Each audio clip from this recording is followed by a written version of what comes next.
दरवर्षीप्रमाणे याही वर्षी दिशा ग्रुप सामाजिक संस्था व संस्थेचे अध्यक्ष भास्कर बैरी-शेट्टी यांच्या पुढाकाराने सामाजिक बांधिलकी जपणारी एकमेव ठाण्यातील विशेष मुलांची बालदहीहंडी आयोजित करण्यात आली होती। समाज मंदिर हॉल शिवाजीनगर येथे हा कार्यक्रम आयोजित केला होता। या कार्यक्रमाचे यंदाचे 15वे वर्ष होते। यावेळी आचल, सेंट जॉन, रोशनी डे केअर, स्नेहालय इत्यादी संस्थांमधील विद्यार्थ्यांनी या कार्यक्रमामध्ये भाग घेऊन विशेष दहीहंडी फोडण्याचा आनंद घेतला। यावेळी प्रमुख अतिथी म्हणून आमदार संजय केळकर, आमदार निरंजन डावखरे, इतर मान्यवर पदाधिकारी, कार्यकर्ते, पालक, शिक्षक, विद्यार्थी मोठ्या संख्येने येथे उपस्थित होते।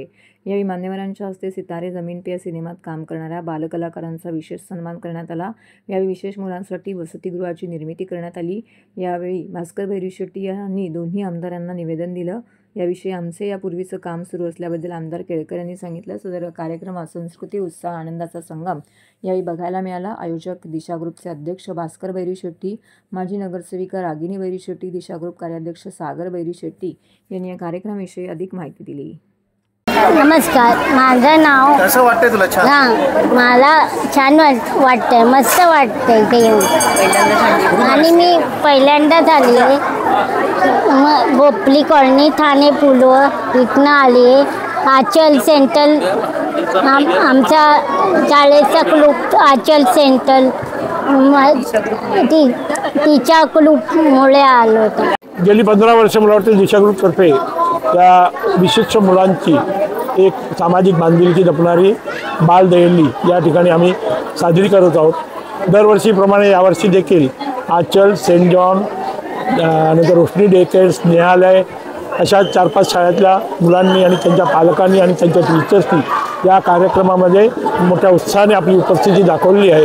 आणि तुम्ही पाहिलं असेल की या ठिकाणी म्हणजे आमदारांनी पण आपली हजेरी लावली। निरंजन डावखरे साहेब, संजयजी केळकर साहेब हे देखील त्या मुलांचं मनोबल वाढवण्यासाठी या ठिकाणी उपस्थित होते। आणि आजच्या या कार्यक्रमात एक विशेष आकर्षण म्हणजे आम्ही सितारे जमीन पे या मूवीमध्ये ज्या 2 मुलांनी आपलं काम केलं होतं, ज्या मूवीमध्ये त्या 2 मुलांचा सत्कारही आम्ही या ठिकाणी आज या आमदारांच्या हस्ते केलेला आहे। आणि आमदारांना आमची एक विनंती आम्ही या ठिकाणी केलेली आहे की ही मुलं जर मोठी झाली की त्यांना वर्कशॉपमध्ये जाण्यास मिळत नाही, अशी ही मुलं यांच्यासाठी एखादं ठाण्यामध्ये वसतिगृह व्हावं अशा प्रकारचं या कार्यक्रमाच्या माध्यमातून आम्ही निरंजनजी डावखरे साहेब आणि संजयजी केळकर साहेब यांना एक निवेदनही दिलेलं आहे। कारण एक ठराविक वयानंतर मुलाने आईवडिलांचं काळजी घ्यायची की आईवडिलांनी मुलांची घ्यायची अशी एक परिस्थिती यांच्या घरात तयार होते। अशा परिस्थितीत जर त्यांना एक सुंदर असा वसतिगृह असेल तर